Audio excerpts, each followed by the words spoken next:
Hey, what's up guys? Rorschach Media here, and today we're comparing two really good smartphones. We're comparing the Samsung Galaxy S3 versus the HTC One X. Both launched, I think, June in the US, and this one launched May in the US. So we're going to compare these two and see overall which one is the better device. Samsung Galaxy S3, of course, being one of the most well-known and best-selling Android devices. HTC One X being one of the most underhyped, I think, devices out. I think it's a really good device, and we're going to see how it competes against the Galaxy S3. Now first, this is the T-Mobile variant. Galaxy S3 available on AT&T, Sprint, T-Mobile, and Verizon, along with US Cellular, so really available anywhere. The HTC One X, only AT&T availability. So this is the AT&T version, they're both the US versions. Specs-wise, dual-core Snapdragon S4, 2 GB of RAM, so that's where the big difference is. Dual-core Snapdragon S4, 1 GB of RAM. Overall, the specs are extremely similar, other than this one has 1 GB of RAM, 2 GB of RAM. Out of the box, the Galaxy S3 has 16 GB of memory, expandable, while this one has 16 GB non-expandable, so if you need a lot of memory, this will not be the device for you. So the first thing we're going to start off with is the design, and let's first take a look at the Galaxy S3. Now the Galaxy S3, Samsung, known for its plasticky designs, and as some people like to call it, cheap looking designs, but I personally don't see it that way. Otherwise, the Galaxy S3 is a great looking device. I mean, everything has its ups and downs, so while it may be plasticky stuff, you get some ups to it. But talking about the design wise, just looking at it, it's a great looking phone. It's got these nice curves to it. It's got, this is the white version, it's also a pebble blue version, and it kind of curves around. If you can see, the screen goes out. On the left side, you got the volume keys. On the right side, the power on lock button. Top, you got 3.5mm headphone jack, and bottom, mini USB charging. In the back, this is where people don't like it. So the chrome, which is like a plastic looking chrome thing, it does kind of detract from the design. I mean, you know, could have been at least chrome, would have made it look a lot nicer. In the back, it is removable battery, so you could take off the back, which is very nice, I think, to remove the battery, which is not available in the HTC One X. So, you know, if you're a power user and need to constantly switch, perfect. Expandable memory, right there. Of course, that's also where its 8 megapixel camera is. One thing, this is where people aren't huge fans of, is this thing, like, this is what we're talking about, Samsung plastic. Just very cheap kind of feeling. But overall, the device does not look cheap. It looks very nice. Let me just put this back on. Now let's take a look at the HTC One X. The One X.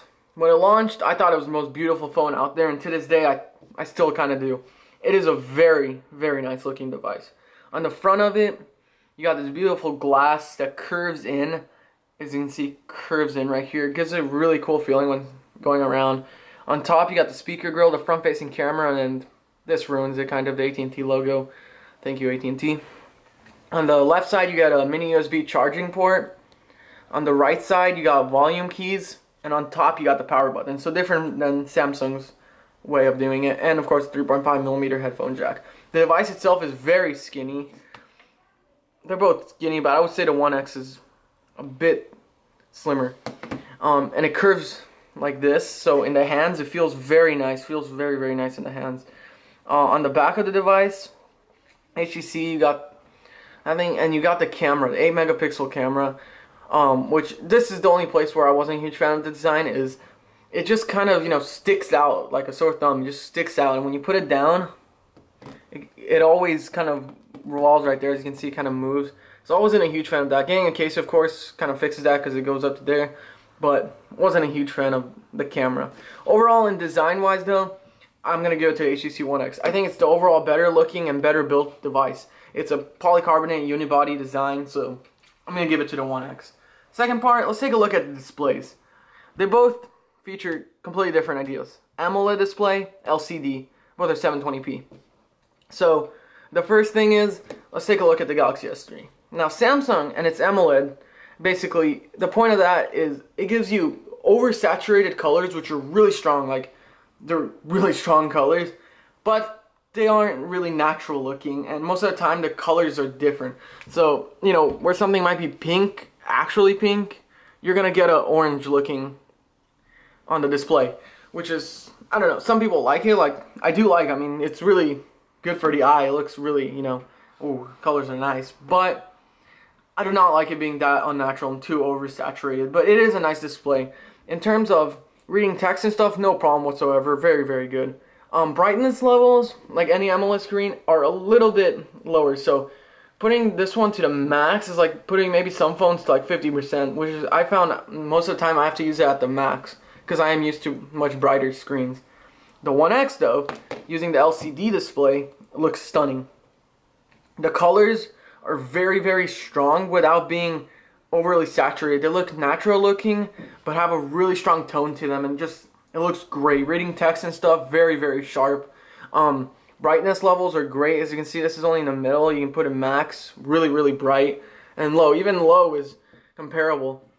A lot brighter than the Samsung Galaxy S3 is able to go. And overall display, I'm going to give it to the HTC One X. One of the best looking displays out there. Actually, I think it is the best, only beaten by the DNA, and we're going to see the Sony Xperia Z. That 1080p display should be great. But yeah, up next, let's take a look at their Android skins. Right here on the T-Mobile version of Galaxy S3, we are running 4.1.1 Jelly Bean with TouchWiz overlay. Here, we're running Ice Cream Sandwich. So we will do another comparison when the AT&T version gets Jelly Bean, but sadly AT&T has not put out Jelly Bean yet. Very sad, you know, for flagship device, but alright. On top of it, it's running Sense 4.0 and out of the box, so that's the one you get right here. So let's take a look at which one's better overall. Now, Samsung Galaxy S3 with its TouchWiz is very nice. They opt more for the flashy look. Everything is just really flashy, from the icons to how the widgets look. Just very, very flashy. Oh my god, I keep hitting that crap. Sorry. Very, very flashy. It's got some very, very nice features, like you can constantly keep scrolling. When you go into the app drawer, you can keep scrolling widgets. You can just keep scrolling, and just some very, very nice features. Samsung overall goes more for the usability, like how ease of use. They make it a lot easier, and they add a lot of things. Like on top, you swipe down, you got access to things you mostly need, access to brightness. Then if we go to settings, this is where they add things that most other phone manufacturers don't put in motion. So like direct call, double tap to top, tilt to zoom. So let's say someone's calling you, and just flip it over to mute. And one of my favorite, the palm swipe. There we go. Which is very, very cool, I think. Really intuitive. And, you know, TouchWiz just really opts to give you things that other manufacturers don't put into their phones. While Sense on the other side, to me, looks a lot more serious, I think. To unlock it, it looks a lot more serious. You got this kind of, as you can see, kind of like a carousel effect. To add widgets, it goes like this. And personally, this one area where this one wins for sure is widget adding. I love it. Here, it's just like basically stock. You go here and you look for the widget you want. On the HTC, very, very organized. You can search by widget, you can search the widget, and overall the widgets HTC gives you are really great. And I think better than Samsung's in terms of that. But otherwise than that, Sense feels very bloated. It doesn't add the features like palm swipe, turn over to mute, and things like that. Instead, it just gives you lots of animations. Like, let's say we open the folder, as you can see, it kind of stutters right there. It won't stutter again. But let me lock it, unlock it. Let's do that again. Okay, so now it stutters, but every now and then you'll see it stutter when opening up the folder, and since it's pretty bloaty, while it adds some really, really nice features, especially when going into context, it just adds so much to it. Like you can see last threads and stuff, so Sense really adds things that you're going to most likely use more for the day, but Samsung adds things that just really make it a more intuitive experience. And overall, when it comes down to it, I'm going to have to give it a TouchWiz. They give more features, and while many might not like overall the design nature of it, I personally like the design nature of Sense more, but it has more features and overall more intuitive. Next, let's take a look at the cameras. Both of these devices feature 8 megapixel shooters on them. Let me put the brightness up right here. So let me just get into camera here, go into camera here. So like I said, both have 8 megapixel shooters. In terms of their user interface, they are different.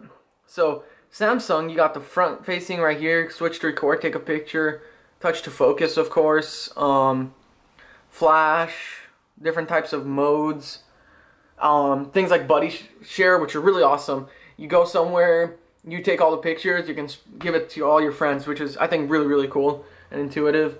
You got things like different modes like Solarize, Sepia, Negative, and then settings, of course. You get a lot of different settings here. On the HTC One X side, as you can see, it's much more open. Right, while here both sides have borders, here it's completely the whole screen is taken up by the camera, except the buttons here. You got record, quick shot. Both of them could record and take pictures. Here are the different types of things. This one has more than Samsung. Flash, zoom. Then you got the settings right here. Of course, touch to focus, settings, where you switch camera, duration, video options, and a bunch of different things, and flash. So overall, both user interfaces are great. Samsung has some things like buddy share and stuff, which are really awesome. But I do like the way One X's looks more. Now let's bring in something to take a quick picture of. Let me see what I have here. Let's bring in this case. Let's bring in the case and let's take a picture with both. So on this one, if you want to, let me just flip it over, sorry. On this one, if you want to do a burst shot, you actually have to go into burst mode, and the max you can take is 20. Let's focus. And the max you can take is 20. While on the HTC One X, see, both take pictures very, very snappy. On the One X, you can take as much as you want. You got that burst mode, which you can just burst away all you want. And just keep going as long as you want. There's no limit like 20 pictures. And then if you want to delete them, you just go delete and delete. And there's also best shot mode, which chooses the best shot. So it's very useful. I found myself using it every now and then. But mostly it's awesome to show off. Now let's take a look at both of them. So that's this one. Let's take a look at this one. Okay. So looking at both of these, they both catch in some nice detail. Zooming in here, you can see the little lines right here, the speck, and overall it just catches nice color to it. Around it didn't catch as much, while the One X got a little bit more blurry. That may be due to me not focusing it enough or something, but the shot was a bit more blurry. But overall, so this was just a quick test, but overall I've used both. Camera was plenty, and I'm gonna have to give it to the One X. I think it has better features like that quick burst and stuff, and when comparing it on the computer and really going into it, I found that the One X takes a bit better pictures. So yeah, One X wins in camera. So this is the end of part 1. Please watch part 2 for some more comparisons. Thank you for watching. Please like, comment, subscribe.